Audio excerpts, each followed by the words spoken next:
Hey guys, it's Stephanie from SugarBabies, and today we are featuring the Dreamer, which is a portable crib and playpen. The portable crib can be used up to 22 pounds, and the playpen can be used up to 66 pounds. It comes in this convenient travel bag, and we're going to show you how to unbag it. Simply unzip it from the side, and what's so great about it, it's already assembled.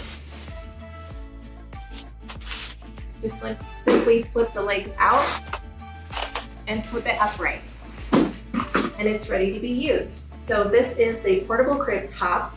You can also make it a portable rocking crib. Just check out the feet below to flip them out. In this position, you would flip your feet out, and now it's in the rocking position. When you're utilizing the top as a portable crib, you could utilize the bottom as your storage to keep your belongings. So this is ready to be used. Be sure not to add any additional padding. It does have a mesh side wall, and it's breathable cotton on this side. Now we can move on to the playpen. So you can just simply unzip it,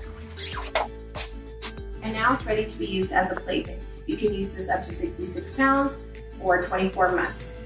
And be sure to lock your feet when it's ready to be used in this position.